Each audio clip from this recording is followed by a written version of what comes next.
Good afternoon. I'm Carol Christ, the Breathless Chancellor, and I want to welcome you to this afternoon's panel discussion, which I think is going to be really quite extraordinary.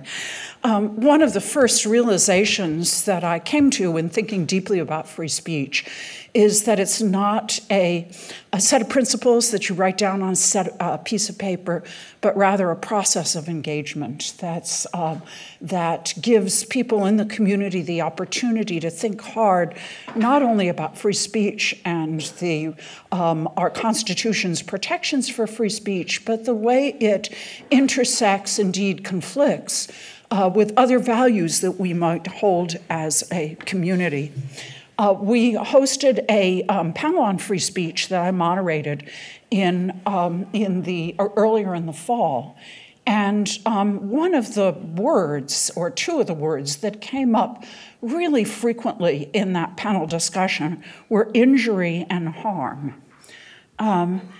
Growing out of our recent conversations on free speech, therefore, we're going to think very specifically about injury and harm, consider the impacts of speech on the mind, body, and soul. With this panel, we're going to invite our faculty and the campus community to think beyond speech as a vehicle for communicating ideas. We're going to consider the impact of speech and and the power of speech and its impact on our psychological and physiological well-being. Speech has the power both to harm, but also to heal. And this panel will delve into its impacts on individuals and communities. So I am very, very pleased to introduce our moderator, who's Ava Patterson. Ava Patterson is the co-founder and president of the Equal Justice Society, a nonprofit organization that aims to transform the nation's consciousness on race through law, social sciences, and the arts. She previously served 13 years as the executive director of the Lawyers Committee for Civil Rights.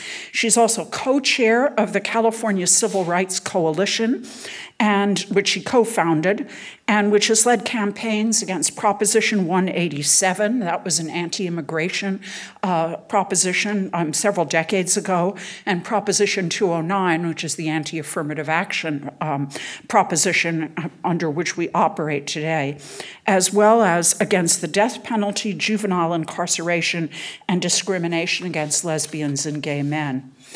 Ava also served as the vice president of the ACLU National Board for 8 years and chaired the boards of Equal Rights Advocates and the San Francisco Bar Association Foundation. She's a graduate of Northwestern University, and she received her law degree from the UC Berkeley School of Law. I'm not going to introduce the other panelists, but simply name them and their departments.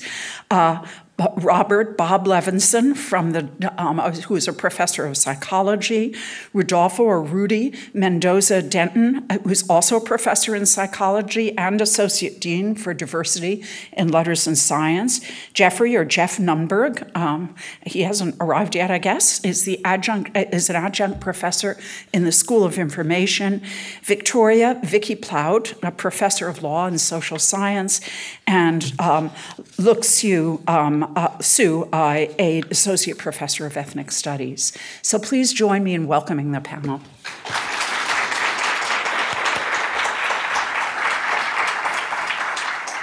Thank you, Chancellor. We're glad that you kind of set the tone for us. We had a really wonderful phone call last week with all the panelists, and you should know that people here are taking this very seriously. We really want to connect with all of you in the audience as people are part of the community, and welcome. So the context for this is that these are extremely stressful times. Everybody I talk to, I say, how are you doing? And they go, fine. And I say, considering, because there's just crazy stuff going around. I was talking to a friend of mine last week, and we had been feeling like we were strangers in a strange land and like we didn't really belong here in this country. And the results in Virginia and New Jersey and New York made us feel a little better. We just saw yesterday that 60,000 anti-Semitic, racist people rallied in Poland, which is pretty frightening. We have real Nazis walking around among us in America. We have white supremacists who've taken off their hoods and sheets and feel very comfortable doing that. Therapists are now saying that while depression used to be the most frequent condition that people would come to therapists talking about, now it's anxiety. Most of us are anxious all the time. And so part of the reason for this panel is to deal with the hate part of that that's making us feel so nervous. Hate fills speeches all around us, and there's a continuum. I don't know if you saw the posting about Ta-Nehisi Coates, who was talking at my alma mater, Northwestern, and a young person asked, was it okay for her as a white person to say nigger, singing along with hip-hop lyrics? And go online to look at it. He really does it in a very polite way, but basically he says, oh, hell no. But he does it in the Ta-Nehisi Coates way. So you've got that part of hateful speech, and then you've got the other end that's Charlottesville, where you had actual Nazis talking about Nazi slogans, and a person was killed as a result. So this is no joke, and that's one of the reasons we're here today. These are very, very difficult times. Berkeley is a flashpoint in the discussions about hate speech and free speech. If you watch Fox News, they always bring up Berkeley. Well, look at what happened in Berkeley. They wouldn't let people talk. So this is part of the epicenter of what's going on in the country around these issues. I was in college from 67 to 71, and we used to have things called teach-ins. And when I was thinking about this event, and there's some people from my era, I see you shaking your head a little bit, there are people from that era who remember going to events on campus where you learn things that you didn't necessarily learn in class, but they profoundly changed your worldview. And we're hoping that what you hear today will affect your worldview of yourself, how you deal with stress, everything that's going on around you. The panelists today, and it was very interesting to hear them talk last week, they're going to talk about a whole range of things in terms of what the hate speech is doing to people on a physiological level, on an emotional level, and on a psychological level. And then once they do that, they'll also talk about things that we can do to take care of ourselves so we're not anxious all the time, and so that we're dealing with what's coming at us, but we're not letting it harm us. So I remember, I don't know if this was said when you all were growing up, but there was a little saying, sticks and stones may break my bones, but words will never hurt me. But that's really not true, and that's what you're going to hear today. We hope that this will be a 2-hour respite from the craziness. We hope that you'll feel better when you leave than when you came in. And so what I'd like people to do is just take a moment. We don't have to sing Kumbaya, but just take a moment, be quiet, get here, and be our best selves, and then we'll start with the panel.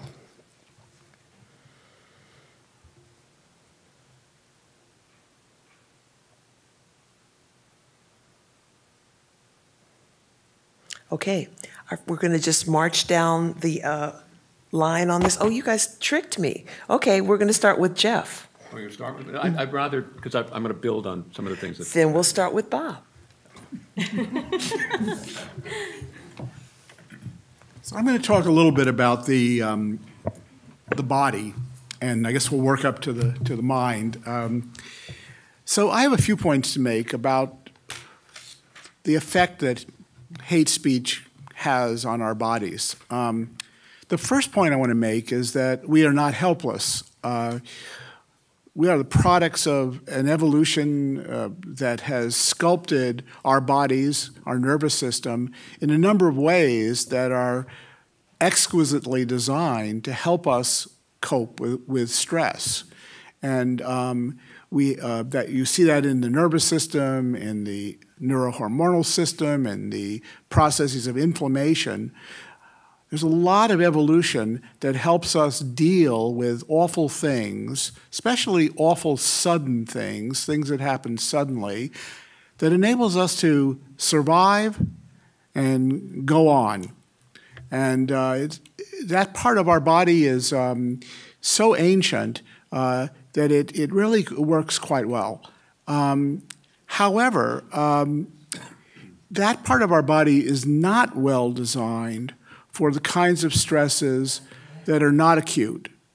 the kinds of stresses that are chronic and that go on and on and on. And so if a tiger were to jump out of the proverbial tree, our bodies might be well suited for dealing with that, and we'll live to fight and love another day.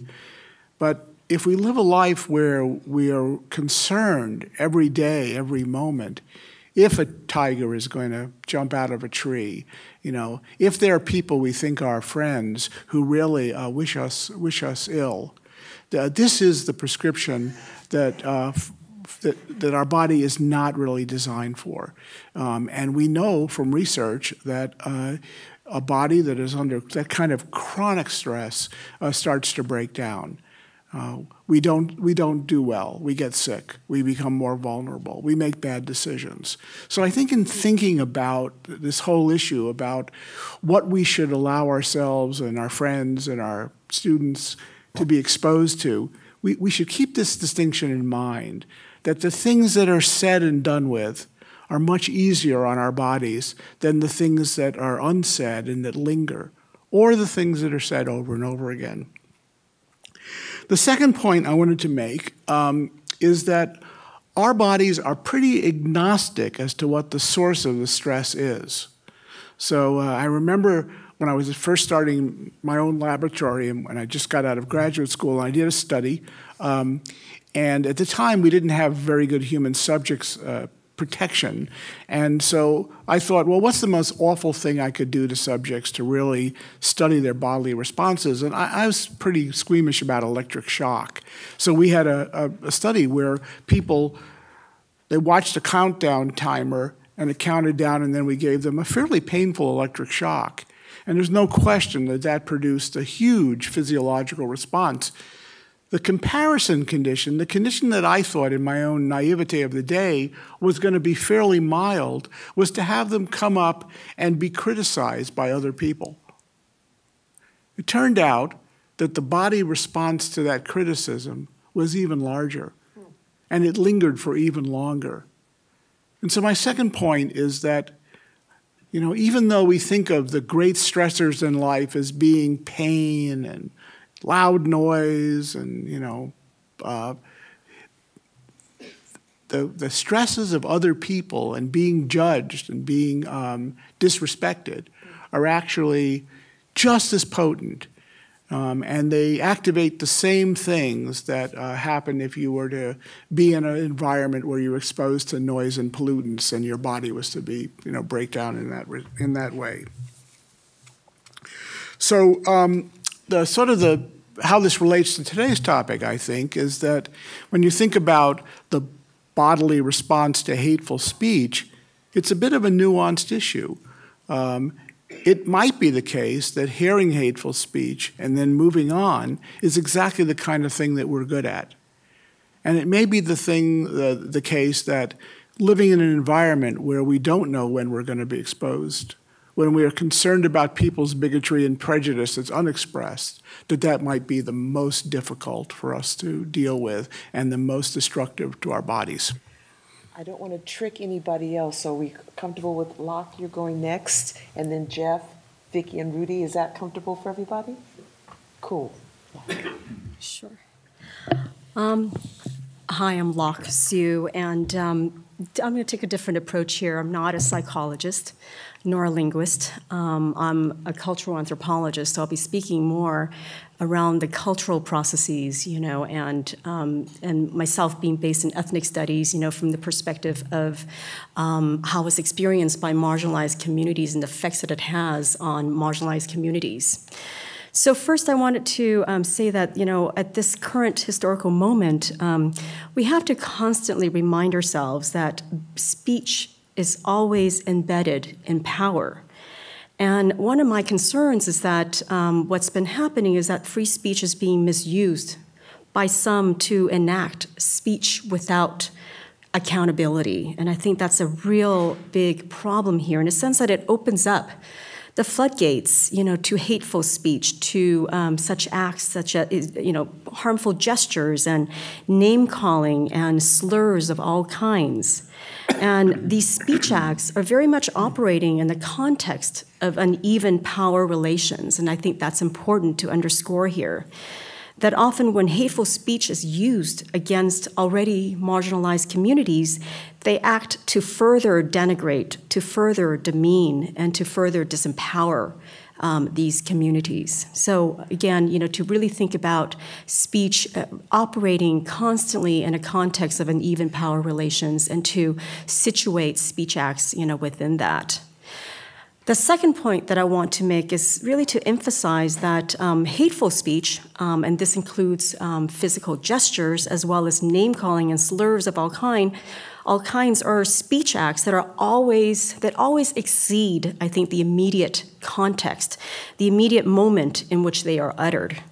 And what we have to understand is that name-calling and slurs are performative acts that conjure and evoke not only personal memories, but collective histories of discrimination, of exclusion, of violence of all kinds. So all marginalized communities have its own set of words and names that we find harmful and hurtful. And to just offer some concrete examples, I'll draw on the experiences of the Asian American community here, and words such as Chinaman, chink, Jap, gook. All these are words that sort of are floating, within our environment here. And these words, I have to emphasize that they arise, from particular histories of extreme labor exploitation, of dispossession and disenfranchisement, and from the battlefields of war, of real experiences of family separation and forceful displacement here. And these words are also reinforced by images, right? Images from Hollywood films and things of that sort. So that the fact is that when these words are spoken or uttered, they evoke one's personal, familial, and community memories of past traumas caused by physical as well as psychic violence. And a real sense of fear and pain, that arise from hearing these words are rooted in those memories of past experiences. Each time that these words are uttered, they conjure up these memories of violence that animate latent fears, latent anxieties that are associated with those particular past events, real events that impact ourselves and our families and communities. And by conjuring up these past acts of violence, these words instill a fear in that particular moment, right, in that present moment. So in a sense, it is to threaten, the words are used to threaten the present with the evocation of past acts of violence as a reminder of this has happened before and that this could happen again.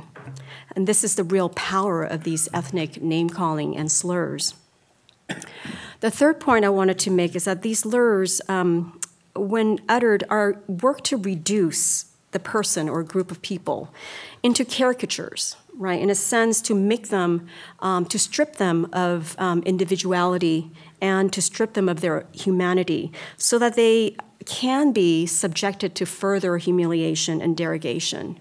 In a sense, it makes it easier and makes it possible for further acts of violence to happen. And in speaking them, I think that these words are meant to place the person and the target person or group, in a position of inferiority in relation to the speaker. It is in a way of, when speaking these words, you're enacting, a power over another person and over another group once again.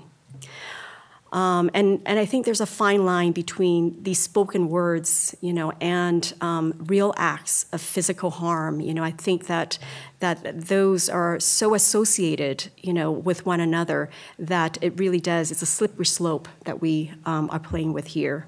So I'll just end my comments there. Thank you. Jeff? So I'm a linguist, and in recent years I've worked on slurs and excuse me, other forms of taboo speech. And thinking about them from the standpoint of a linguist, you think of these words as encoding the kinds of attitudes we're talking about toward race, toward gender, about alterity in various ways. And you ask, why do we have these words? Why do people have these words? Why do they arise? What are the circumstances under which people coin them? Which leads you to focus as much on the people who use the words as the effect they have. And as Locke was saying, they're intimately connected, those two. And if you look at those words in a very broad way, there are two kinds of variation in them. One is the more obvious kind of variation between among the different categories that they encode: race and ethnicity and gender and religion and body type and disability. And so I have a list of about 30 of these somewhere, but there are a lot of those, and we know that. The other that linguists and others have spent less time talking about is that within the words for a single category, there'll be variation. If you think of the words for blacks or Jews or LGBT people and so on and so forth, there's this range of different words which encode not just different attitudes toward the category, but different conceptions of the group that's using them. I mean, as a Jew, I can call a Gentile either a goy or a shagitz, and those words are different. They imply different attitudes toward Gentiles, and also imply a different conception of what it means to be Jewish. So, and I think those as tonal differences. With that in mind, there are two kinds of issues I think one can address, and I'll try to speak just very briefly about the first now and maybe pick up the other one later. There are the kinds of slurs that Eva and Locke and others have talked about, and you think of as the prototypical slurs, the virulent, belligerent, racist, misogynist, and so on slurs that are very troubling because for 50 years or so, these slurs have been kind of suppressed into private life. They haven't been part of public discourse. I can't think of the last national politician who used the N-word, probably in the 60s sometime in public. Johnson used it later. And now they're starting to bubble back, thanks to social media, thanks to Trump, thanks to the fragmentation of American political discourse. But you're seeing them not in public discourse as such, but in public. You're seeing them on Reddit and 4chan and on Twitter, and they're much more present to people. And I think part of the trauma that Eva was talking about has to do with the fact that these words are much more visible and harder to avoid than they used to be. And they come in, as it were, under the cover of free speech, under being politically incorrect. And free speech is used in this discourse a lot by way of excusing what's really just an offensive kind of speech act. You say, well, here I am typing rape threats with one hand, but it's my free speech right. I'm contributing to the health of public discourse. And if you ask why these words have the effect they do, and this is kind of the interesting linguistic problem, it's sort of a puzzle at first, because you say, well, a word like the N-word or kike or something like that encodes a set of stereotypes, let's say, about Jews. They're stingy, they're whatever, they're clannish, they're devious, and so on and so forth. But if you just say to me, you're stingy, you're clannish, you're devious, and so on, that doesn't have the effect of calling me a kike. And the question is, why is that? And I think Locke gives part of the answer, that you make communion, as it were, with a history of users of this word. Langston Hughes, in his 1945 autobiography, says about the N-word, the word sums up for us who are colored all the bitter years of insult and struggle in America. And in that sense, you're making allegiance with a much larger group. It's like wearing a Nazi armband. As a costume, it doesn't do anything, but you're allying yourself with this larger group. So I think that's the linguistic source of the kind of damage that those kinds of words can do. And maybe we have other time, I'll talk about the other kinds of words. Thank you. Vicki? Good afternoon, everyone. I'm Vicki Plout, and I'm a social psychologist here at Berkeley Law. So I have to welcome you to Berkeley Law, where we are right now. I want to talk a little bit about the evidence for psychological harm of the types of speech that we've been discussing here. There is research suggesting that hate speech in particular can have severe psychological harm. So anything from exacting silence, withdrawal, feelings of exclusion, which Bob talked a little bit about earlier, feeling excluded and criticized, disrespected, feeling judged, existential pain, which is a very visceral pain, a very emotionally crushing pain, hopelessness, feelings of dehumanization, which links up with what Locke was talking about earlier as well. And even de-identification with one's group. So, for example, a Muslim woman wondering whether, or questioning whether she should wear her hijab. Or in my case, when I was a child and my first language was Spanish, not English, and I moved to this country and was made fun of by the children on the playground.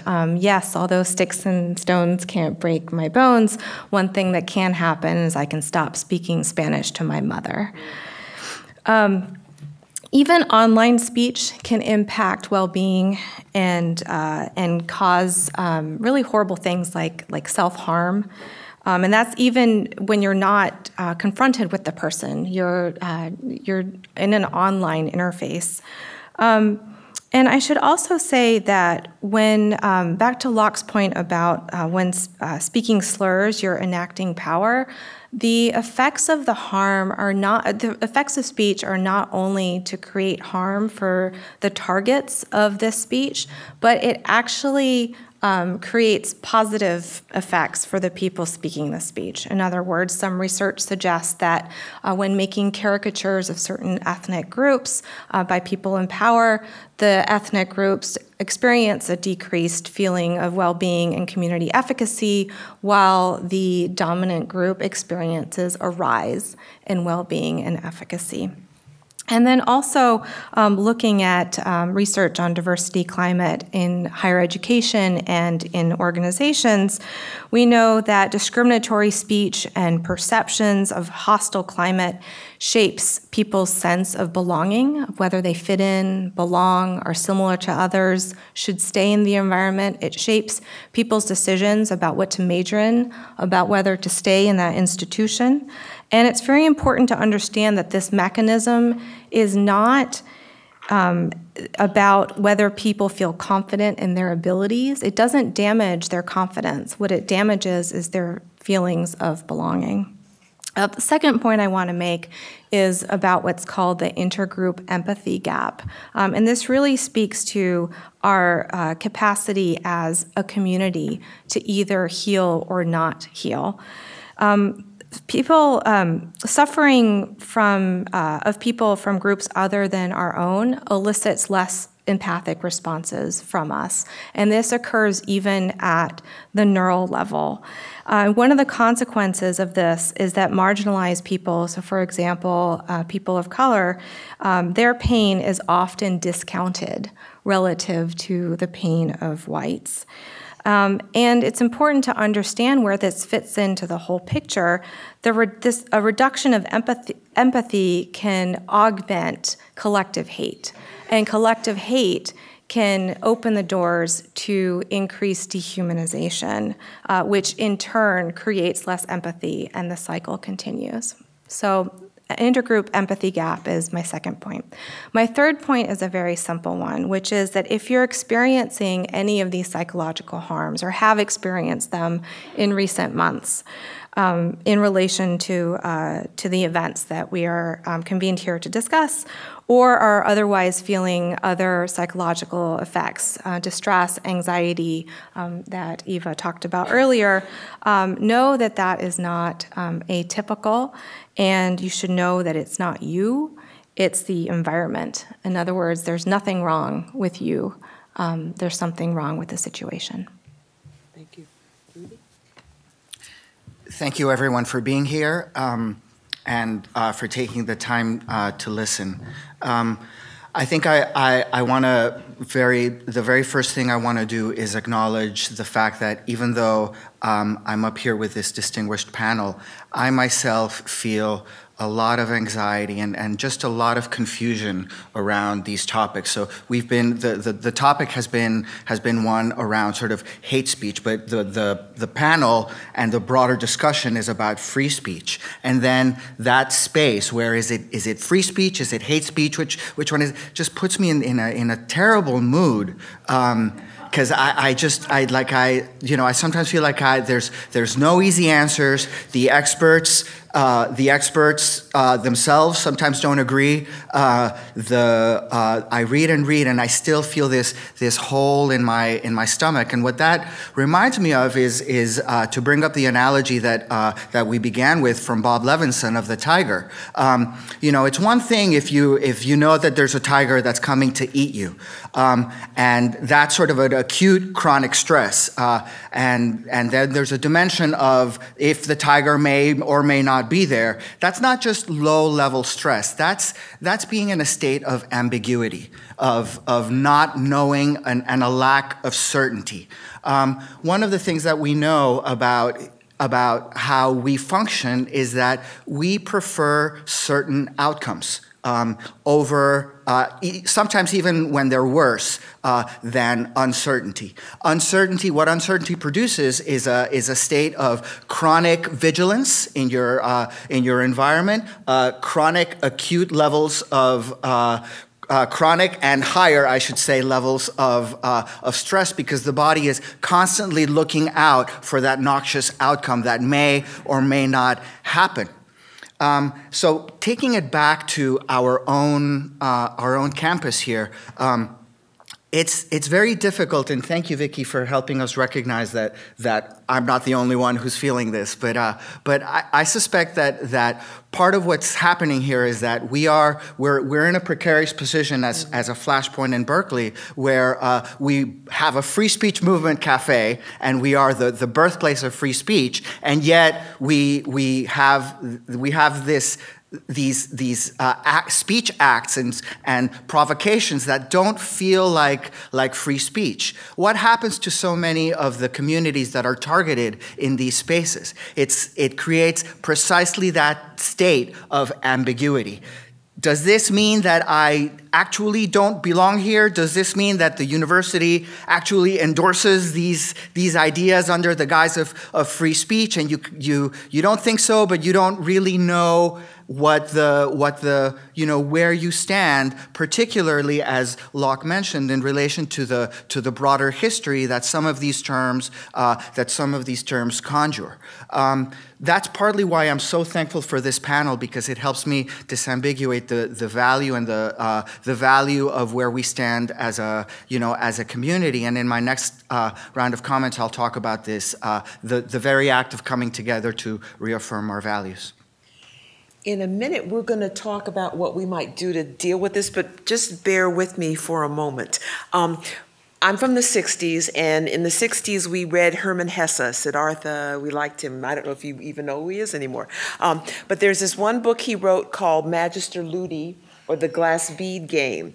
And what he talked about in this book, I see somebody nodding, this book stuck with me for years because it was about two friends who were in the academy, and then one friend stayed in the academy, and the other friend went out into the world and was a politician. But from time to time, they'd come together and talk and share experiences. And I feel that's what I'm being able to do with you all today. So if you don't mind, I have some questions I'd like to ask you, because I'm a lawyer and I'm taking your deposition. But the first thing I would ask is, Bob, I'd ask you this. It's not hard, and it's pass-fail, so don't worry. But when you were talking about... Pardon? I read both of them. Oh, all right. You were talking about the fact that kind of psychic pain is more, kind of reacts more on your scale than physical pain. And when you were talking about that, I was thinking about something that many people experience. Something happens to you that's negative. You don't know if it's because you're black or because you're a jerk, but you're going through life all the time trying to figure this out. Is that kind of ambiguity, and you never know if racism's why something's happening, or anti-Semitism or misogyny or xenophobia? Is that part of what you're talking about in terms of physiological reactions, just going through your day. You don't know why stuff's happening, and you can never just relax. I saw this T-shirt once that said, "I'm tired, I've been black all day," and it's just that notion. So does that make any sense, what I'm asking you? Yeah, I think it does. In a funny way, it's really the things in life that we don't have a story about that plague us and that we can't put to rest. And we don't want to get into the game of saying what's worst, to be in an environment where you're hated all the time or where you're not certain you're hated all the time. But I think the data suggests that a life spent in fear of what awful things could happen is probably one of the most difficult lives to live. Mm-hmm. So this thing where it begins to make sense, and maybe the sense is not a pleasant sense, but it's something tangible, and then you can, the way we work is we can then begin to adjust to it. Mm-hmm. We are remarkably adaptable creatures, but we need to be responding against something, mm-hmm. and I think that sort of amorphous unknown is the worst, and. Yeah. There was this piece in the New York Times just a couple of days ago saying that racism is making us sick and talking about heightened cortisol levels, more stress, more high blood pressure, more cancer and the like. So racism, xenophobia, anti-Semitism, it has a real impact on us. So now, Locke, I've got a question for you. I was watching this series on the Vietnam War, and they were talking about the horrible things that our soldiers would call the Vietnamese. And as you were talking, I was wondering, does using these slurs allow us to do things like have internment camps, fight wars against people of color, shoot Black people when we're afraid of them, go to war? So is it your sense that this sense of people of color or gay people or Jews being somehow different allows us to have violence against these groups? Is this what your research finds? I think it certainly does. Mm-hmm. I think that, in fact, these words have a power of dehumanizing, right? Of stripping anyone of their own individuality and their humanity. And in a sense that when you take that away, you no longer see them as human. And you see them as somewhat inferior, someone foreign, a stranger, someone perhaps to be feared, right? And in doing that, you are making the possibilities of further violence on this person, on these groups of people. And I think that's what happens with these words when they're performed over and over again. It does something to desensitize you, right, or people to those people, and to construct a stereotype or a caricature that is very easily diminished, into something inferior and less valued. Mm-hmm. And that makes it possible then to exert power and violent power against groups of people. So I certainly do think that these words have an effect, on actual physical violence, and it leads to that, I think. When Trump was just a joke, people thought, he'll never be president, I did a little study on Nazi Germany in the 30s and was terrified by the comparisons between now and then. So Jeff, what I would ask you is, are certain politicians conscious of the power of the slur to mobilize people against certain groups? Is this anything that linguists study, that demagogues can use language to further a political agenda? Yeah, I don't think, since the 60s, most political figures have not used the kinds of slurs we're talking about, mm-hmm. Even Trump. But Trump and others are certainly aware of the way in which language can evoke the attitudes. I mean, you think of Trump's the racist, the rapist, and exactly. Whatever it was, they're thieves, they're rapists, and so on and so forth. Just as if he were just cranking up every fearful stereotype that Hispanic immigrants evoke in large parts of the population. He's been, I guess skillful is a fair word, at doing this, more so, I think, than any major national politician in recent times. I don't think Sarah Palin was in his class as a demagogue. Is this anything that linguists study, the use of demagoguery and language to move a political agenda? Sure. I mean, and the way in which language, look, little things, the way Trump almost never says, I believe, but he says, believe me a lot, right? And it's a way of just asserting his authority. You know, I'm telling you I'm the authority, believe it. And of discounting whatever doesn't fit his story. And the way in which he's used fake news, all of these terms have reinforced, I don't want to say they've created, but they've reinforced a sense of resentment, a sense of being under attack, that large parts of the electorate feel, whether it's justified or not. I mean, to a certain extent, it is justified. And he's been, again, very skillful at pushing those buttons. Vicki, when you were talking about the fact that using these slurs makes people feel better about themselves, I was thinking about the kind of irony that one of the effects of having the first Black president was making a lot of people feel inferior and threatened. Do you see any connection between the use of more slurs like the word nigger and people feeling that they had to make themselves feel better because this Black family was in the White House and these Black people were doing so well? Does this make them feel better about themselves because they're not as good as Obama? So are you asking whether did people's reactions to Obama being in power was to the feelings of threat then led to more slurs. More slurs. I mean, I think that's very possibly the case, and there's a little bit of research on this as well, and on the many different types of threat that were felt by people who felt that they were no longer in power, or whites who were concerned about no longer being the dominant group.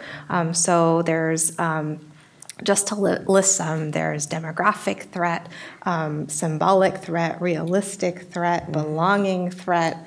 I could go on and on. There's many different ones. There are ones that range, like realistic threat is when you feel like another group is taking resources from your group.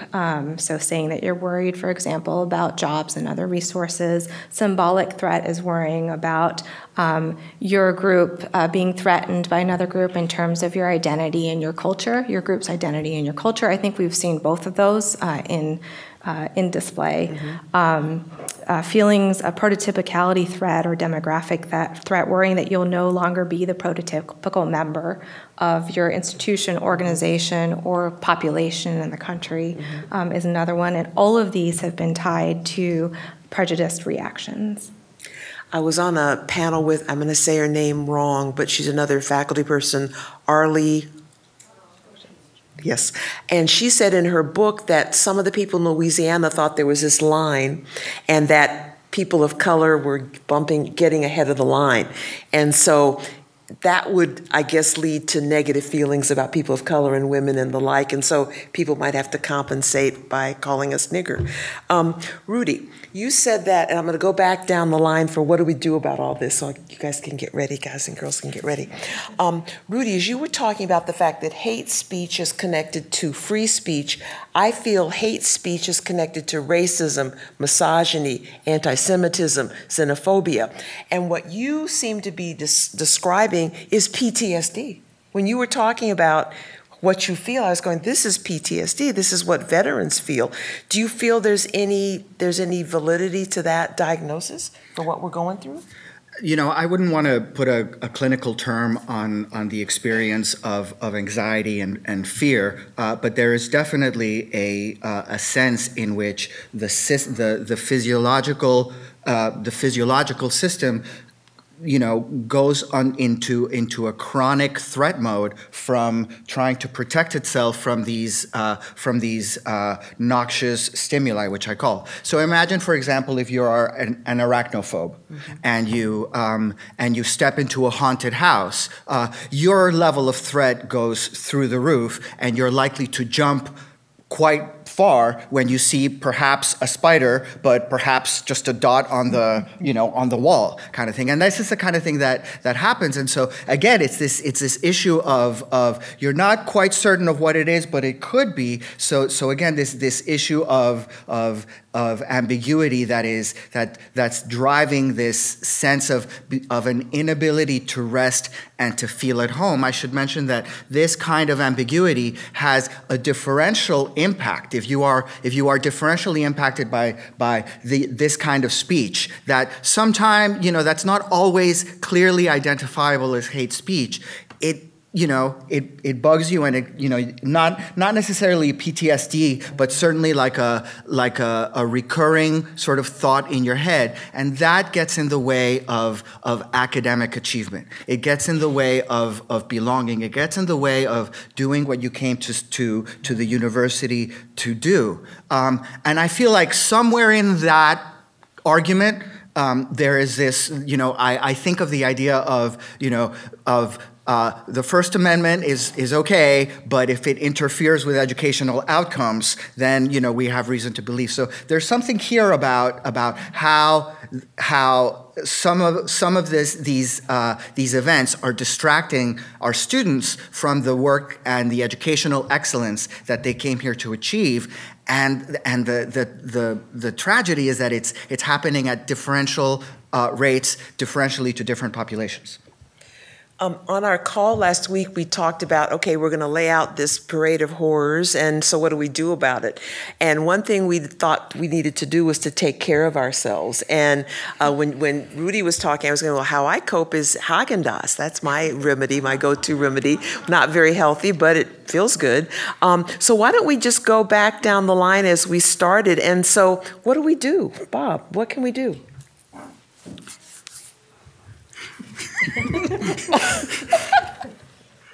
So, I don't know how many of you have taken a clinical psychology course. Right? Well, you might remember that the early ideas about how you deal with this kind of mental disease were things like, first people thought they were spiritual possessions, so you had exorcisms, and then later there was the humane treatment where you felt like if people put them in nature and they rode horses, the regularity of nature and life would cure people. But the kind of the great breakthrough in how we deal with these kinds of problems was the discovery, either by Freud or by a client he was seeing named Bertha Pappenheim, who he called Anna O, that just talking about the things that were bothering her was the gateway to this healing process. So I think one of the great ironies of this time we're living in is that speech is both causing us this great distress and creating all these uncertainties about what's the right way to behave in a civil society. And also speech is the way that we deal with these problems. We talk about them with our friends. We talk about them with our therapist. Psychologists have learned that even if you don't have the luxury of a therapist or a friend, just writing about the things, like diarying about each day, about the things that are bothering you, is a very, very health-promoting activity. So in this power of speech is the power both to hurt and to heal. The other thing, just putting on my hat as a clinical psychologist that's interesting, is that when people are traumatized, like what Rudy's been talking about, there's no question that the most effective treatments now, this may change, we may develop more biological treatments around the corner, but right now, the most effective way to deal with trauma is exposure. Afraid of spiders? exposed yourself to spiders. Afraid of racists? I mean, by implication. The worst thing you can do, in a way, from a therapist's point of view, is not to confront your demons. So it is something also, and I think if you take it to the extreme, it can't be healthy to live a life surrounded by the things you fear. But I do think that the lesson from modern therapy is that the things that you confront become desensitized a bit, and they lose some of their power to control your lives and to harm you. So we have to figure out a way to use speech and in a way take control of it again, both in the civil discourse and also in our own lives, and make it work for us instead of against us. Just hearing that made me feel better. Thank you. Locke? Since I'm not a psychologist, I don't have that insight, in terms of how to deal on that level. But I'm with you, Eva. My favorite is coffee, Haagen-Dazs ice cream. So we should share notes on the flavor itself.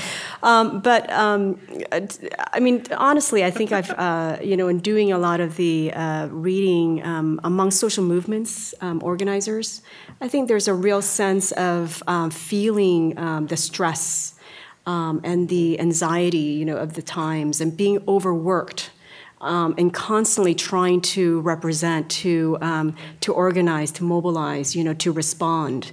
And one of the solutions, I think we forget, that they're dealing with and advocating for is a critical self-care, right? That sometimes it's important to retreat and to take the time, to take care of your own self, mentally and socially and culturally, and to find community, with people of like minds, and to share in that kind of self-care, right? The other thing that, listening to Bob talk about appropriation of these words, I think, there's a number of cases where communities have sort of reappropriated these words, right, and to use them in their own sort of jokes and their own sort of relational humor, right? And that's a way, I think, as you mentioned, is to desensitize it as well. But it is sort of to take away the power that they hold over you, right? These terms, and to give it new meaning, right? To insert sort of new ways of engaging these words, so they don't have the power over you. And I think, lastly, I would say that it's important to just sort of reach out and to learn about each other's histories. Mm-hmm. I think that is really, to sort of practice a kind of deep empathy and critical empathy is to learn about one another's histories and to know where each of us are coming from and the experiences that we've had in the past that shape our present. Great, thank you. Jeff? Well, I don't have any professional competence to speak to the ways in which one can heal these traumas. When Locke was speaking, I was thinking of when the resistance emerged shortly after the election. I was taken by the way a number of people resurrected a phrase that was the last words of Joe Hill, the great labor activist and songwriter, who was executed in Utah in 1915 for a murder he didn't commit, but he was really executed because he was a wobbly, because he was a member of the union. And his last words, which evidently actually were his last words, were, "Don't mourn, organize." Absolutely. And now maybe you could say, somebody in the American Prospect said, well, maybe we should say mourn and then organize, or don't just mourn but organize, or don't just stew but organize. I think Eva, somebody who's lived this. But I think the best thing that could come out of this will be come from organization and building a movement that counters what's going on. I wanted to make one other point, which maybe I'll come back to, but we're talking, and again, this takes me back to slurs, we're talking about these powerful slurs, the ones that really can work hurt and humiliation, and that's what we've been talking about. But in fact, when you look at the range of slurs, or words that are called slurs, you see that they very often encode attitudes that aren't so much belligerent, but clueless or obtuse or ignorant, whatever. And in that case, and those are the words you're most likely to going to hear on this campus, rather than coming from off Telegraph Avenue when they arrive. I was for a number of years working with the Indians who brought tried to cancel the trademark of the Washington Redskins because the law at that point didn't allow the registration of marks that were disparaging, and the Supreme Court has just actually said no, that they threw out the law, so that case is over. But in talking to people about that mark, and this was over a period of 15 or 20 years, what you found was, for the most part, they weren't aware it was racist. They weren't even aware that there was any problem with it. No, we're honoring Native Americans. What's your problem? It's just a football team, and so on. And what that presents, like a lot of these other situations, is an opportunity for engaging and for having constructive conversations. And that's the other thing we can do here at Cal in particular, because those are the people who can be engaged. The Milo people are past help, I think. Right, I agree with you. And we're going to want you all to ask questions or make comments afterwards, and Vicki and then Rudy. So a lot of what's been said resonates with me, but also as a social psychologist who studies diversity and inclusion in institutions and organizations and schools and universities, I also think about the importance of institutional solutions. So combating isolation is really important, for example, to help mitigate some of the effects that we've been learning about this afternoon. But you can't just do that by yourself. You also need help. So solutions that draw on the campus support systems. So there's research that suggests that actively supportive campus environments can do things like increase student satisfaction and level of adjustment and increase persistence.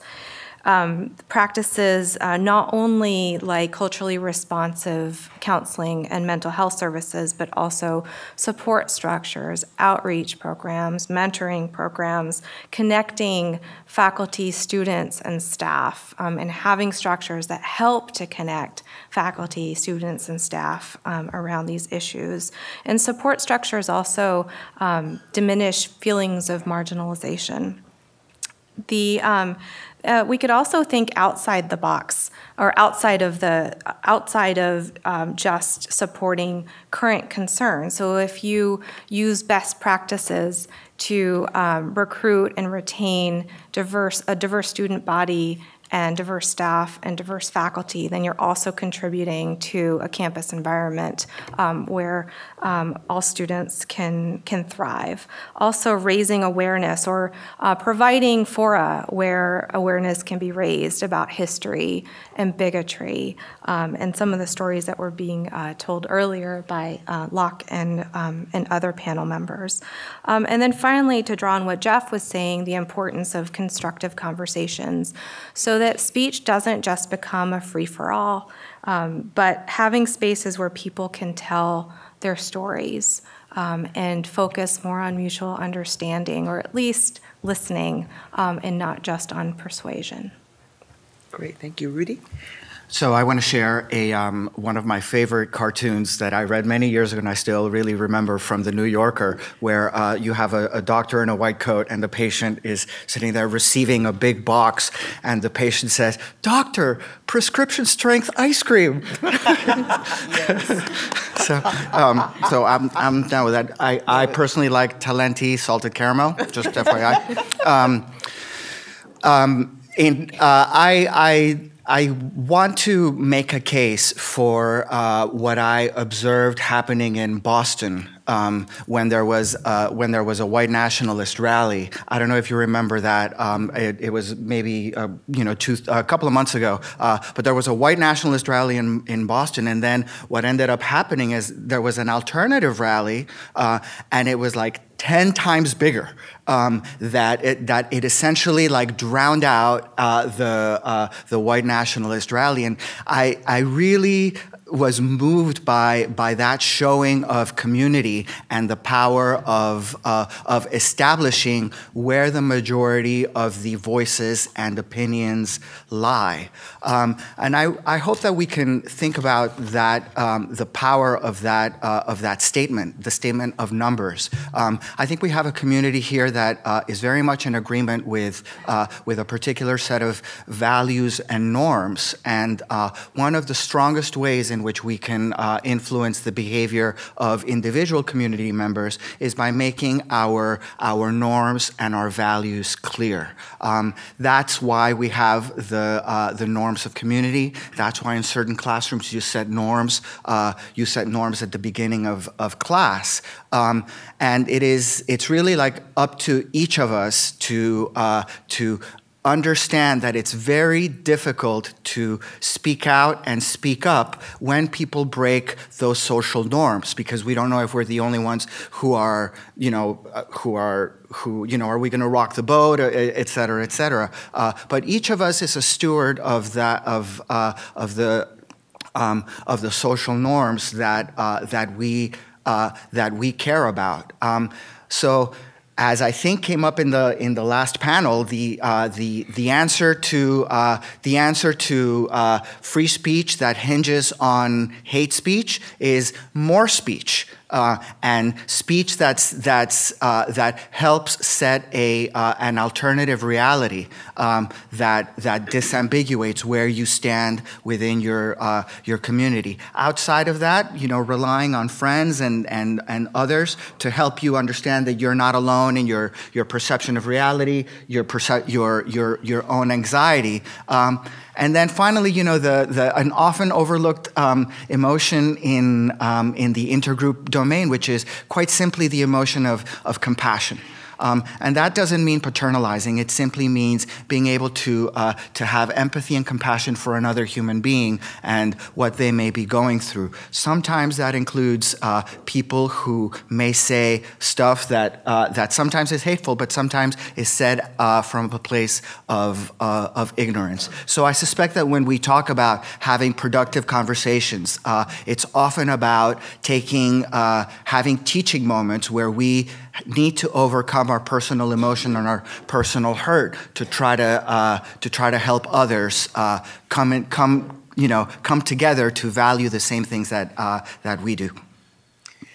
Now we'd like to hear from you all. What have people been experiencing? I've been kind of watching what's going on from outside, from Oakland. So I'd be interested, how are people feeling? Are you feeling oppressed? Have you heard things that have been helpful?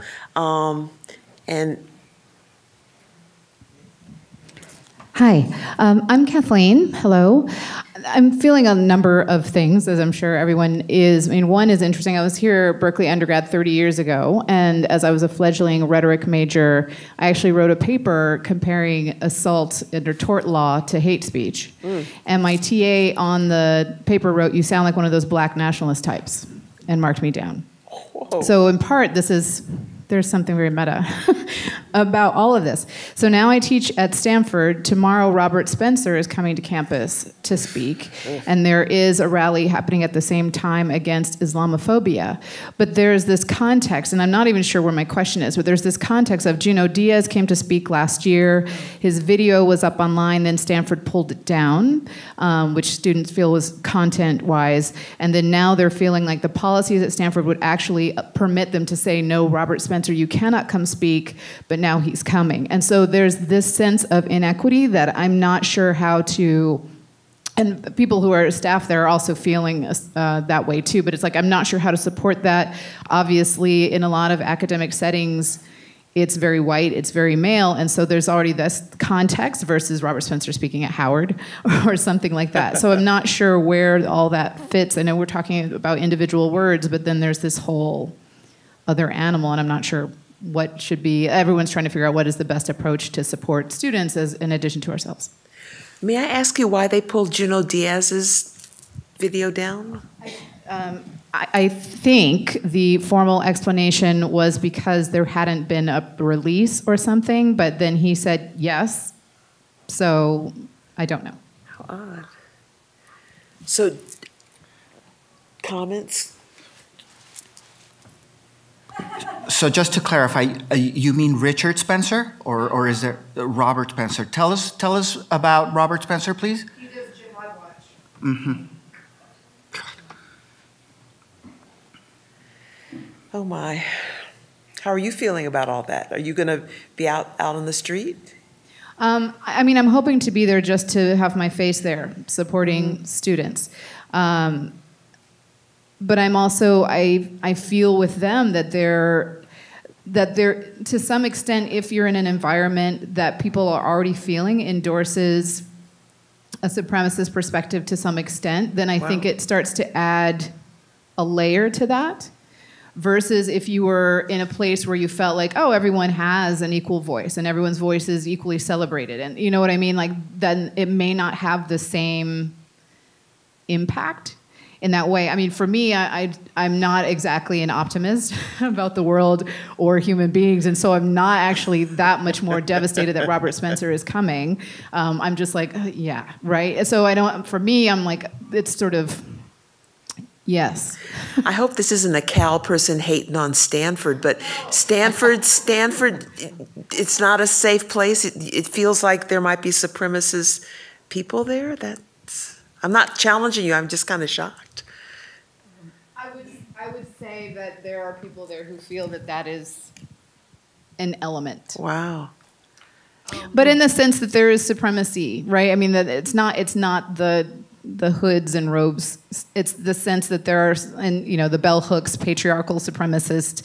I mean, there are all these dynamics that happen. Got it. So I feel a little bit obliged to talk here because I did my PhD over at Stanford, and I know this sort of environment. Sorry to disappoint here, but yes, I mean, I think that it's no different from other campuses where I think there is a combination, you know, of groups there. You know, there is a very strong, you know, white supremacist grouping mentality there, ideology.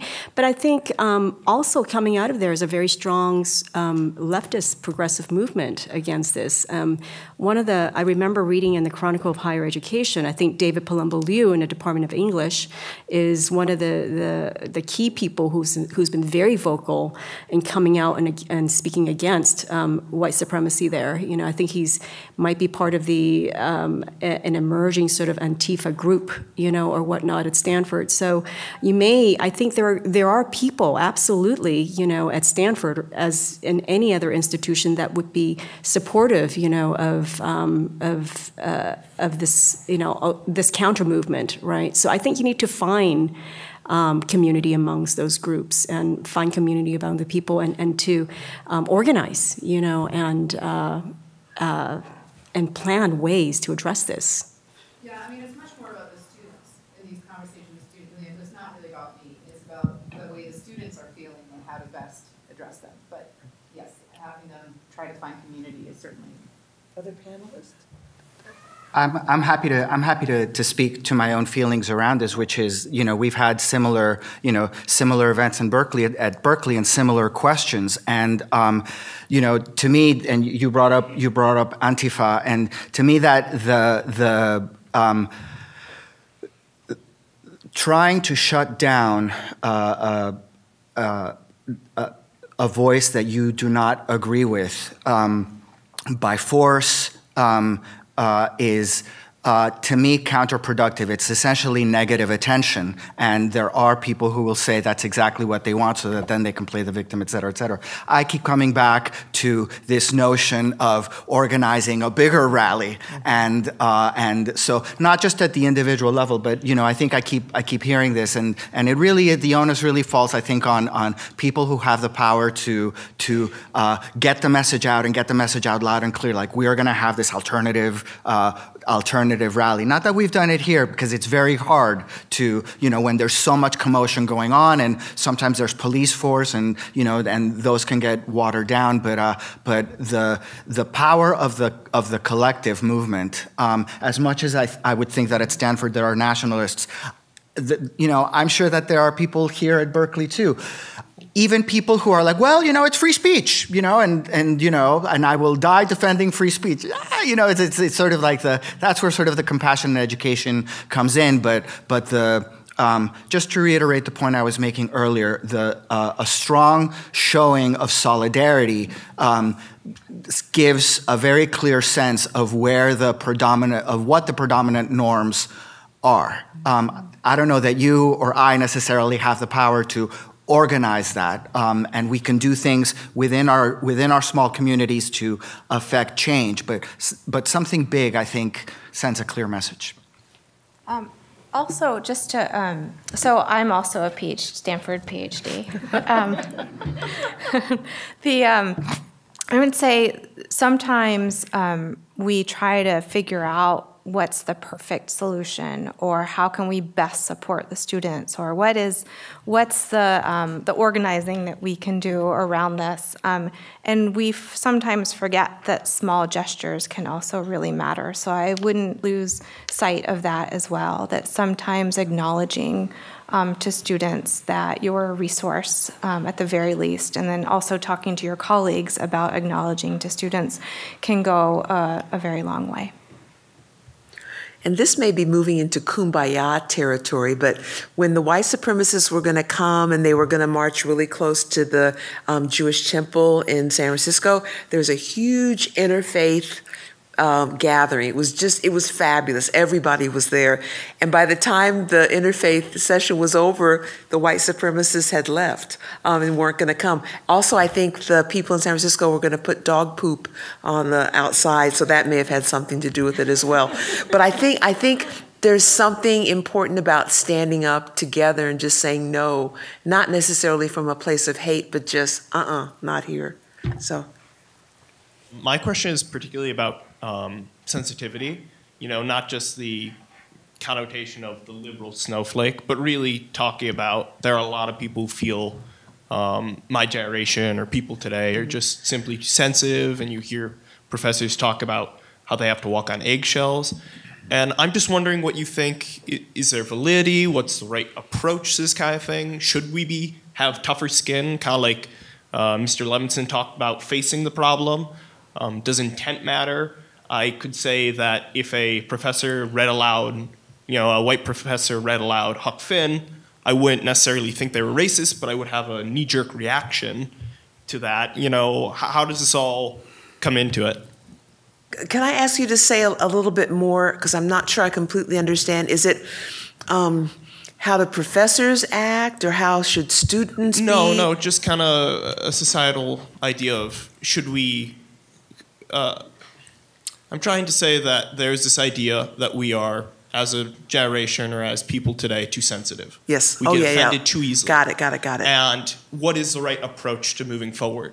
Are they wrong and we should actually be more sensitive? Mm-hmm. Should we all try and kind of toughen our skin and face our fears like Mr. Levinson might have proposed? Mm-hmm. Does intent matter? Should we be offended even if we think the intent is not to be misogynistic or bigoted, but the words still strike us at heart? How should we address these issues? My way of being is to trust my gut. I was doing a little thing for my office, sending out thanks to all the people who made Virginia happen, and I put advocates for the disabled. And our communications director is in a wheelchair. She said, no, you're making it seem like it was the advocates who did it. She said it was the people with disability. And I kind of went, oh, you're right. So to me, if you speak about what's bothering you, not with nastiness, but just had you thought about it this way, I think it's important to speak up, because we can't get in each other's skin. I don't know what's I may say something about you that's offensive, but I wouldn't know that unless you said something. So lead with love, but then if they're foolish, as I said, if I had a tattoo, it would say born to sue. If they're too foolish, we will sue them. if they're racist dogs. So that's the continuum. Others? I want to say, since I'm the straw man in this one, I know I didn't take it that way. Yeah, I think what we were talking about is I'm glad you brought it up. It's something I've been thinking about a lot, because in a way your question is kind of like, what's the ideal way to be, to live one's life in this very difficult time? Mm. And I think the answer is that there isn't any single ideal. And I think each of us has to find a way of being that works for us. We know some of the endpoints that are not good. So psychology tells us that if you're feeling helpless, that's a place that's going to continue to corrode and erode your sense of well-being and your sense of self-esteem. So if whatever you're doing is leading you to feel helpless, time to try something else. But what works for you, is going to be different than what works for me. We obviously share some things in common, but our life experiences, our strengths, our liabilities are so different.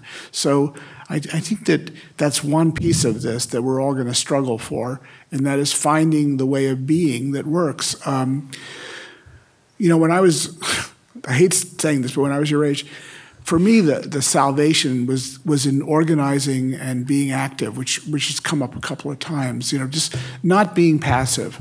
I started feeling better about myself when I was out yelling and organizing and marching and whatnot, and it worked for me. And before that, I was feeling very terrible. But for someone else, that might be a source of great anxiety.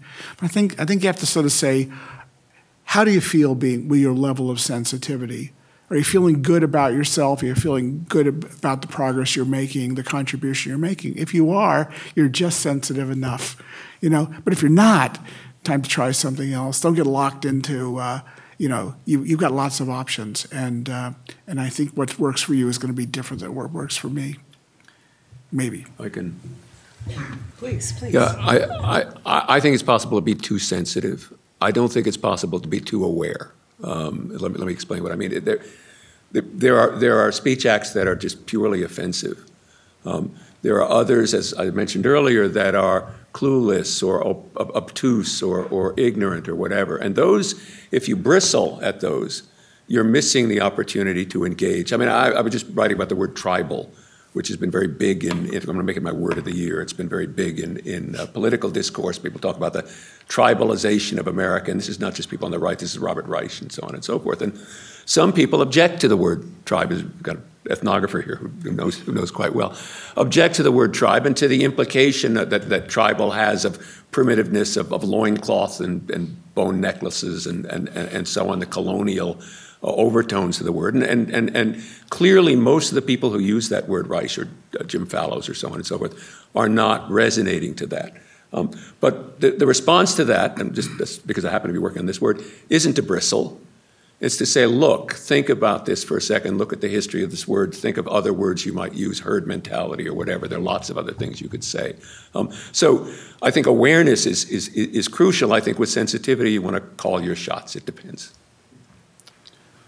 Rudy. If I may, I think that that the question about like, oh, you're being too sensitive and snowflake, it clearly has overtones of demeaning and, just get over your petty, your petty emotions. And, the thing is that that's kind of a two-way street. I was mentioning in the phone call that, there's all this like, oh, free speech, and everybody has to learn to talk. But the minute that ESPN reporter said something bad about President Trump, it's like, oh, that's a fireable offense kind of thing. So there's this, where does that lead us? Where you say something nasty, I'll say something just as nasty, and you say, and you get over it, no, you get over it, and there's no, I think, clear solution like to the. Of course, you have to be able to engage in conversation and engage in dialogue, but not over my humanity. That's the first thing. But the other thing is, and I think Eva's exactly right, it's from a place of love. I don't see that as kumbaya at all, but rather as modeling the kind of behavior that will then turn into a norm. So I reject oh, you must fix your sensitivity. Rather, I must learn to communicate in a way that is respectful towards other people, but I also expect you to have the compassion to accept my mistakes, kind of thing. So I think the question, it brings me back to this idea of, that's why social norms exist, because otherwise you're really looking at a downward spiral that ends in not good outcomes. Other comments? Maybe just on the question of intent.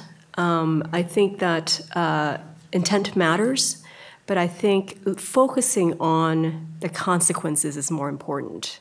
And that's where you begin to sort of, look at what this is doing, in terms of the consequences and effects on people, and to begin sort of a dialogue around that. Because oftentimes when we look for intent, we're often looking for fault. And it's not always the most productive area, to kind of dwell on, but really to kind of begin conversation and dialogue is to look at the consequences of the effects of what's been done or said, Other comments?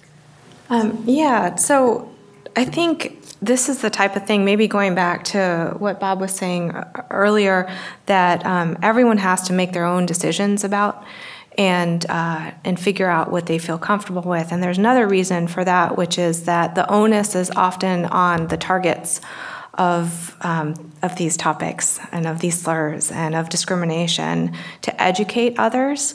And so it's very important to make your own decisions about when you're going to step forward and make yourself vulnerable. We know that discrimination claimants, for example, suffer the consequences, interpersonal consequences of claiming discrimination. We know that confrontation or confronters can also suffer those interpersonal consequences. But we also know from research that confrontation can be very effective in changing behavior.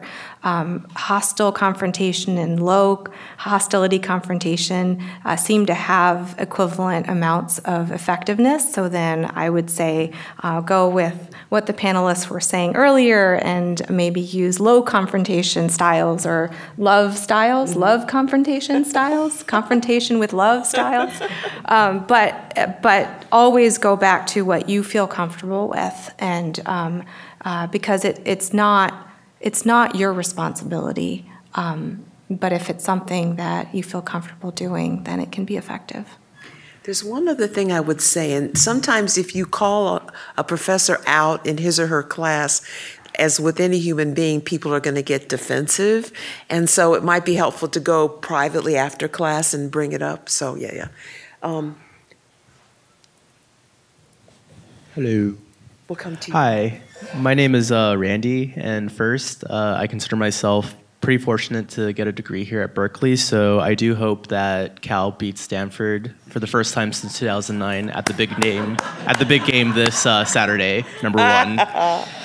So, but the point that I wanted to make is that throughout the entire dialogue, we've been talking about coming across and coming from a place of love and understanding, but that strikes me a little bit ivory towery. So I got a really well-rounded education here. I learned a lot about what it means to be a racist, what it means to have power, etc. But before I got to the Berkeley campus, I never thought about racism and power together, or racism having to have power. So how do you engage in this empathic conversation without seeming condescending and coming across that, oh, I'm right about this definition, when, growing up, you play video games and the words are defined very differently from before being educated to post-education. So I hope that's a good question. Eva mentioned Ta-Nehisi's quotes. It's all over the internet now. It's a wonderful really 6 or 7 minute disquisition on why white people shouldn't use the N-word. It's not condescending. It's understanding. It's funny. I think he has a piece in the Times on this as well. And I think that's a model for the kind of tone you want to take. Now, I was actually looking at this, and I was looking at the comments on Twitter, which is always a mistake. We all know that. Don't look at the comments. And people say, well, you know, I spent $1.29 for this hip-hop song, and I don't see why I'm not entitled to sing along to the lyrics, right? Having seen at that point, it's another conversation. At that point, you're being obtuse, you're being disingenuous, you're being. But up to that point, I think you can do that without being condescending. I've said that I have a personal continuum from Kumbaya to Born to Sue. And we were involved in litigation against a very racist high school district. They told Latinos, you don't really need to be educated, you're just going to work in the grapevines and all this stuff. And every black man I've ever met down there has been to prison. And so we had to try to negotiate a settlement. And so the tricky thing to do was to try to keep love in your heart for the other people, because the people representing the district weren't racist dogs. And there are racist dogs out there, and I try to be loving to them. It's really hard, but I at least try. But what you try to do in that situation is to treat them with respect, yet also be very firm about the fact that racism is alive and well, and Black and Latino kids are being mistreated. And I think people, it's once again kind of on an energy level. I think people can feel when you're respecting them, but you're also speaking the truth. And everybody in America knows there's racism. Everybody knows this. They may try to deny it.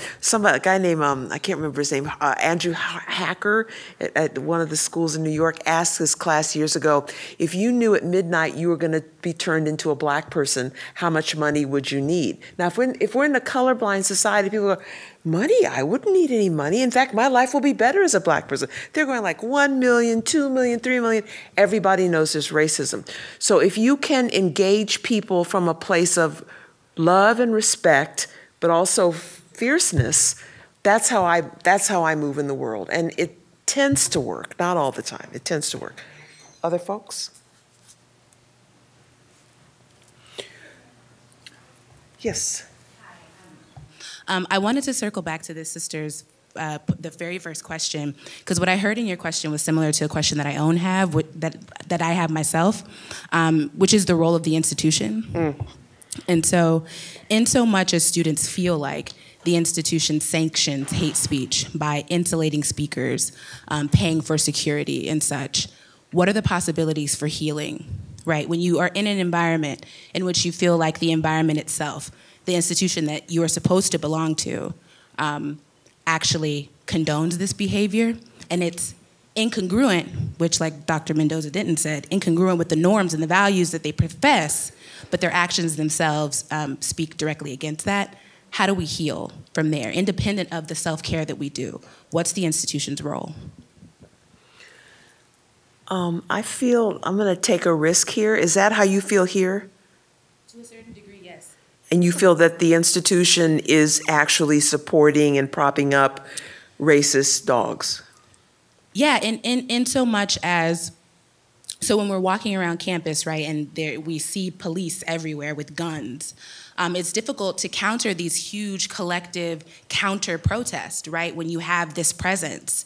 When you hear that the security that's being used, that the amount of money that's being funneled into security and the police itself to facilitate these speakers to come onto campus, that really affects the way that I identify as a Berkeley student, how I feel safe in this space, how I engage, like Dr. Mendoza-Denton was talking about, with my scholarship and my work. We have the Chancellor here. Is there something you would like to say to her in a kind and loving way that might give her some advice as to how you might be made to feel more safe? And I'm sure she will receive it in a positive manner. Yes, first, I imagine that you are in between a rock and a hard place in a lot of different ways. And being in a position of power, you have to balance a lot of different and oftentimes opposing interests. But I will say that some of the things that Dr. Plout talked about in terms of having campus resources that we can go to, and I don't know how possible it is, but when people, the college Republicans, whoever they may be, invite speakers that honestly I feel like are not engaging in free speech, it's hate speech, do you have to allow them essentially to come and talk? Do you have to spend that much money on security? Is it possible for us to be able to have large collective counter protests like Dr. Mendoza-Denton was talking about to show that these are not the values that we want to endorse and the norms that we want to have? So I guess specifically money and presence. Do those things have to happen? Can I jump in? Remember they said I was vice president of the ACLU and that was my first job out of undergraduate school. They do have to let them come speak. That's not debatable. But it sounds like you're also asking, can there be substantial resources for the counter protest? Is that what you're asking? Yes, ma'am. Is that a fair thing to ask you? Sure. Yes, indeed. That is a fair thing to ask. Can it happen? How does it happen? How does it happen? It happens with trying to define a place and enough separation from the people on the other side so it doesn't create an angry confrontation, very much the way it happened in Boston. Okay. And so yes, it certainly can happen. So next time the knuckleheads come, can she call you or email you? Sure, of course. Okay. Okay. I bet you're sorry you invited me here, huh? Other questions, comments? Yes, this brother here. Hello. Thank you very much for this wonderful panel. Okay, full disclosure, my name is Oscar Duban. I'm Vice Chancellor for Equity and Inclusion. I wanted to get back to this idea of walking on eggshells. Sometimes some folks, of course, mention this as political correctness. How does power, specifically, what is the role of power? Because I think that sometimes when one doesn't include that, the dialogue doesn't really, we're not really talking about what the real dialogue is without understanding what the power dynamic is between one person and the other, and who's the person who's being too sensitive and who is the person who is proclaiming that there's too much political correctness and power. And so, and thinking about that also is words. Do words from someone with power, what type of ambiguity and stress do they cause as someone with no power? Is there something around the impact also in that way?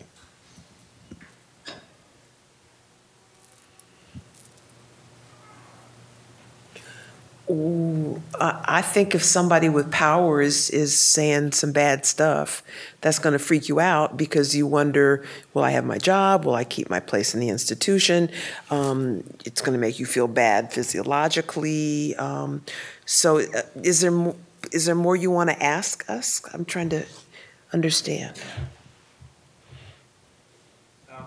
That when one is having conversations around sensitivities, that conversation was being, the discussion of impact was being presented, say, as two individuals having the same amount of power. But what often happens is that there's a power inequity. And so how does the power impact some of these effects that we're having, and thinking about political correctness, thinking about who is claiming to be these people are American, these people are not American, right? And how is power, what's the role of power in addressing these issues around sensitivities, which I think really is extremely important, actually, in how we engage. Does that I can offer that the very act of saying, calm down, you're being too sensitive, or you need to define what is sensitive versus not, is itself an act of power. And I think part of what Oscar is referring to is that the requests to tone it down or to not be quite as sensitive are often come from the hegemonic party, right? So but then it gets really difficult to sort of say,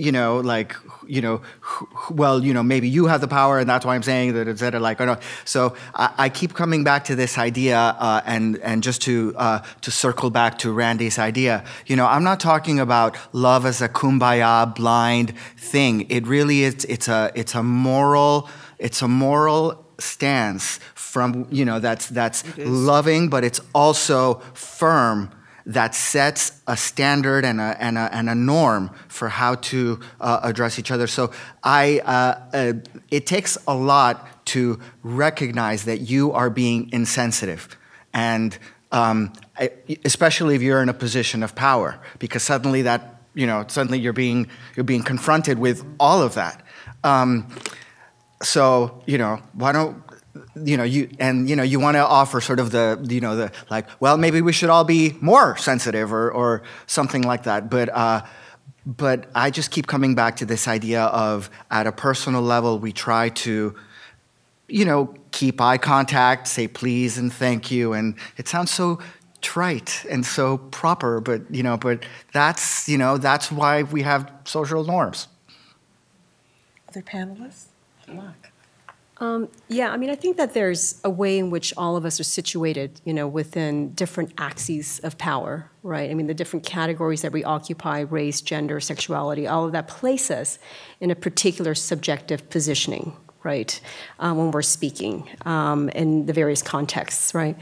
I think one thing that is important to recognize is that these exercises of accusations of saying you're being too sensitive or you're enacting sort of political correctness, it's a way to silence, right? It's a way to sort of shut off, and delegitimize whatever it is that you have to say, and that in itself is an act, of power, right? To say what you're about to say is not valid, and not legitimate in this field, of conversation here. So I don't need to hear you.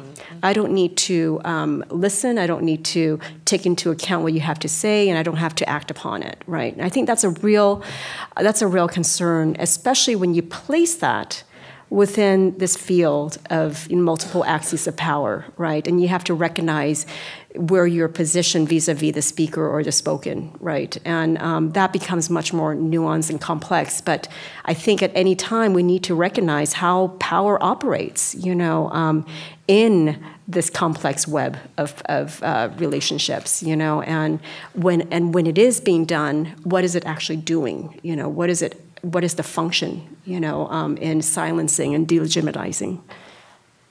Other panelists? Just briefly, there's research, and I hope I'm not being too ivory tower here, but research is my language. There's research that suggests that groups that are in power, and this research draws on many different types of groups, so Israeli-Palestinian conflict as the context, black-white race relations as the context, and many other types of groups as well, suggest that groups that are in power prefer to talk about commonalities and similarities, and groups with low power want to talk about difference. And I think it's important to keep that in mind. I think that's the broader context for this shutting down, for the defensiveness and the shutting down. And it means, kind of going back to my answer earlier when I said that the responsibility shouldn't be that of the person from the so-called target group. It behooves anybody who's in power to acknowledge not just the commonalities, but also the differences. It might also be helpful to have ombudsman, like if the students are feeling not powerful and they want to talk to a professor, to have somebody who could kind of represent their interests. I guess that would be called a lawyer, huh? No, I'm just joking. Somebody, no, seriously, but somebody that would equalize the power dynamic a little bit. So yeah. Other comments? And we're almost out of time, too. There's somebody over here with their hand up? I think we have time for one more question. And then I want to ask the panelists if they have a final word to say. And then I've been tasked with trying to summarize everything.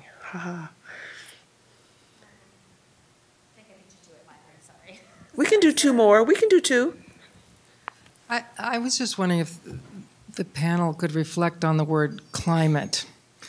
The word campus climate has come up a lot, and it's, to me, a kind of strange word because it sort of disembodies the problem. When we think about the climate, I mean, it's like the weather. Can we affect it? And I guess, in part, this is a question to Jeff, but I'd be happy to hear, when does the word climate pop up? And I was also curious about whether it correlates also with moments when the word fear pops up. Because when we talk about affecting a campus climate, it seems to me it's hard to know how you do that. It's like the weather, it's the atmosphere. So, and yet I think it's somehow, historically, intuitively, I think it emerges in moments when fear is also very present. It's a question about the word climate and how helpful it is in this conversation. Yeah, I've never thought about it. But it strikes me that it's one of those words like culture that stand in for a whole bunch of ephemeral or abstract moods that are hard to get at in any other way, and that people ascribe to climate a lot of things that they can't put their finger, but ascribe to anything more concrete or personal. But it's, ask me next week and I'll answer. Yeah.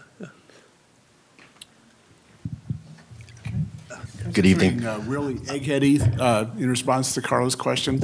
I was just thinking that even at the level of how genes work, we now know that our genes.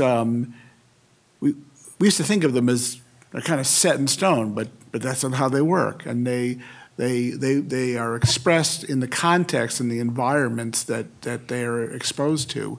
So I think there's probably at a deep level, every human quality is changed by the environment, that it is expressed in, and I think the challenge, of course, is that we have no idea how to measure a campus climate. It's not like what's the temperature, and I like your intuition about it having a sort of an emotional quality. So sometimes it's fear, sometimes it's anger, sometimes it's sadness. I think, we would like to think that sometimes it's more joyful, but in those moments, it's possible that all the actors are shifted a little bit by those environments, just as our genes are shifted by their environment. So I wish we had a better science of that, a better climate science for these environments, because if we did, we'd probably understand a little bit more why sometimes, a hateful speaker is just laughed at, and other times it hurts us to the core. It breaks us into pieces that normally don't, fissures are exploited, and I think it has something to do with that backdrop, and all we have are these very imprecise ways of understanding it. So, yeah, if I could just add one thought. I mean, when somebody begins a sentence in the current climate, it's not good, right? It's like the new real, or the new realism, or something. Or those are expressions we use to indicate that things are in a bad way. Say in the current climate, we can all be happy and so on. Yeah. Before we take the last question, I'm just going to let the panelists know I'm going to give them all an opportunity to make one last comment. So, please. Thank you. Well, my question comes to the idea of, as we evolved, we were afraid of the tiger or something scary out there. Therefore, we have those, innate or natural reactions to that threat. Where did we develop this notion of using these words to belittle someone else or to make lesser of? Because I was sort of reflecting when I used to play football, your opponent were these people that you're going to, break? I loved cold weather football because you could smash them into very hard lawns, they were our enemy. So where did this idea all come from? Because for me, it's like, let's look at the origins of these words, these actions that we're doing. Because once we begin to look at those origins, to me, you can begin to really address it. Like you said, the idea of studying cells, studying atoms, quantum mechanics, etc. You begin to understand and being able to really address it. So where did this stuff start? I think we have some very compelling narratives around the evolutionary basis of discrimination and racism and et cetera. I co-edited a book called Are We Born Racist? And there's just such a strong pull towards this biological explanation for, for the reptilian brain, looking at the outgroup and therefore survival, et cetera. I think that there's honestly limited usefulness for that, and in fact that there's a real risk of in biologizing the otherness, the sort of primal, drive to other people, that you feel like you can't correct it or do things to address it. So there's wonderful research showing that yes,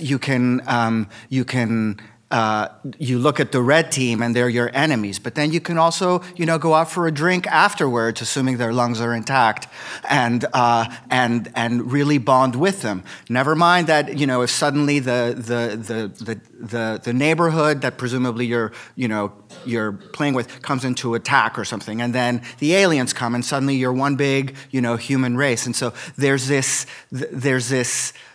We have just as strong a tendency to be able to shift the perception of who is in and who is out. And I'm a big proponent of trying to understand the conditions under which those dynamics occur. And again, just without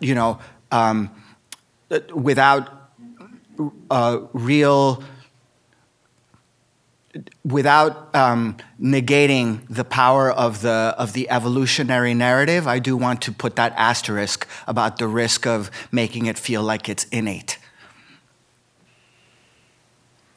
Well, why don't we have concluding comments from the panelists in the order in which we started? So we go Bob, Locke, Jeff, Vicki, Rudy.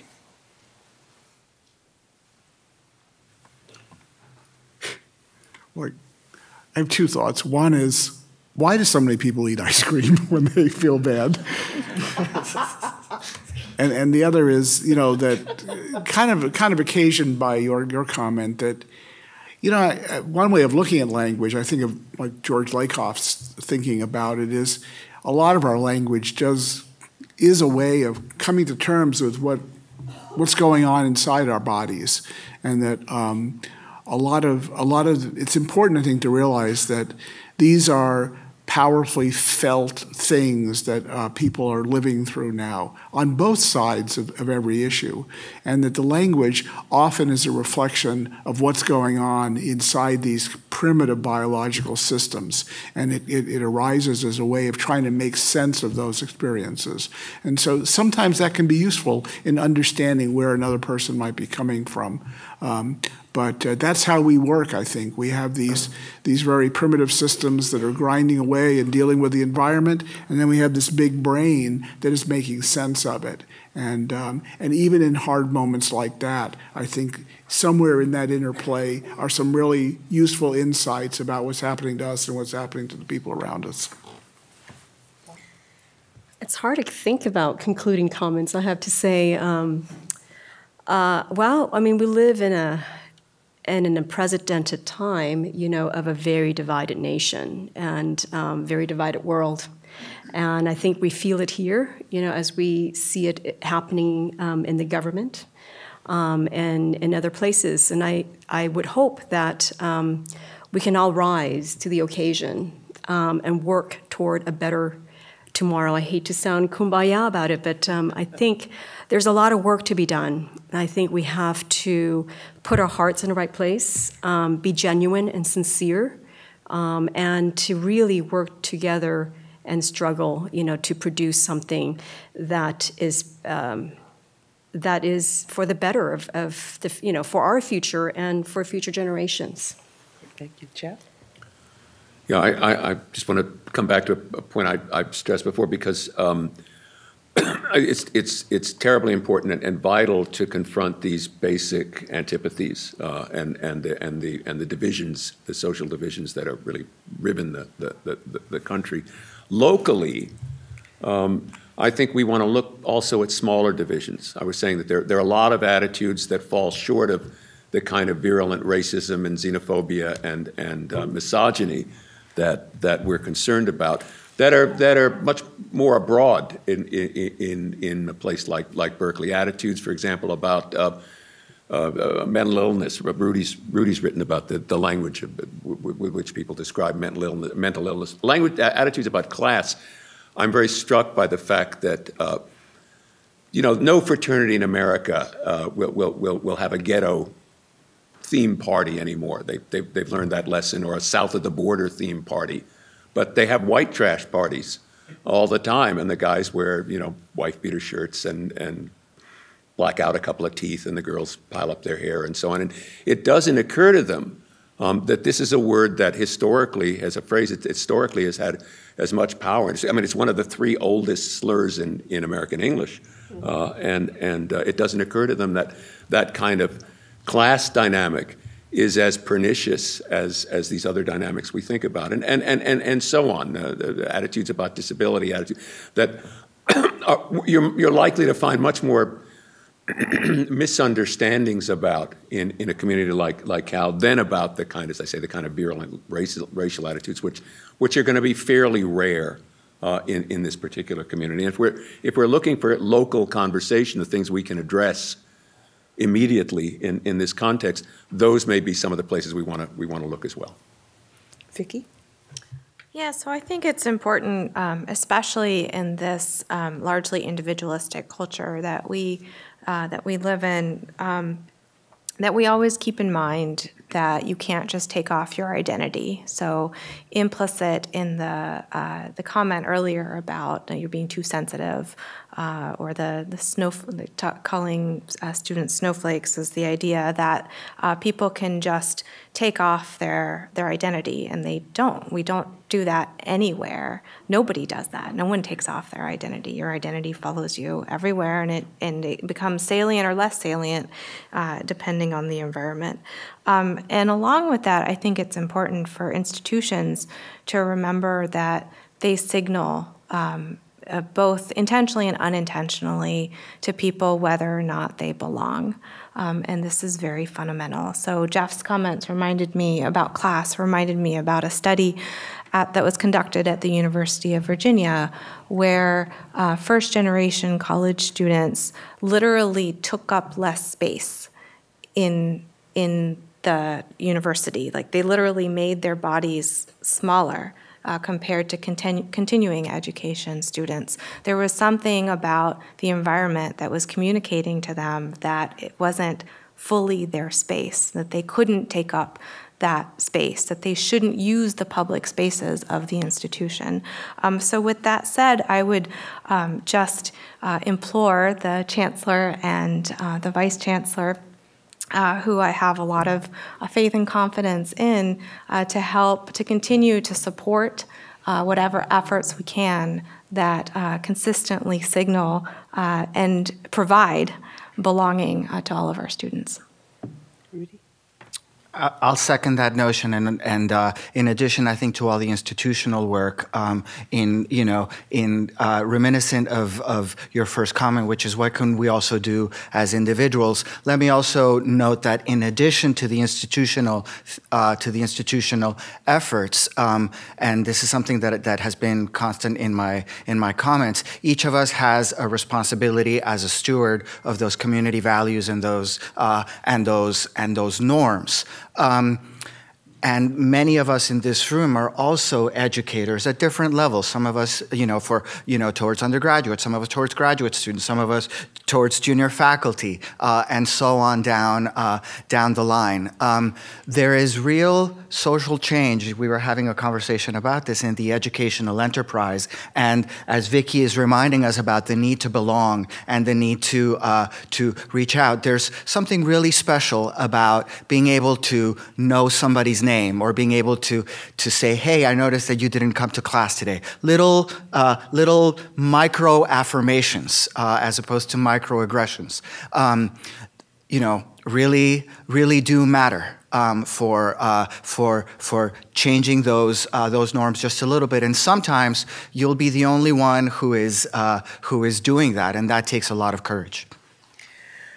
I mainly came today because Rudy asked me, and whatever he asked me to do, I'll say yes to. But what I was very struck by was that the Chancellor set this up, stayed here the whole afternoon, and put together something with healing in the title. And I salute you for that. The teach-ins we did back in the day, there was no healing. It was to the barricades. So let me just kind of read to you all again what these fabulous people have said about things that you can heal yourself. You can talk. You can write. You can expose yourself to spiders, whether they be human or otherwise. You can do critical self-care that may include ice cream. News breaks. Forming community, appropriate the terms, deep empathy, build a movement, engage in constructive conversation, institutional solutions, actively supportive campus environment. I didn't say climate, I said environment, with faculty, students, and staff. Fora, raising awareness, having people tell their stories. Counter rallies like they had in Boston, articulate morals, norms, and values, and compassion. So we're glad you came. We hope you have a great holiday season. I won't say Happy Thanksgiving because that's a loaded term, but have a good holiday season. And thank you to these fabulous Cal people.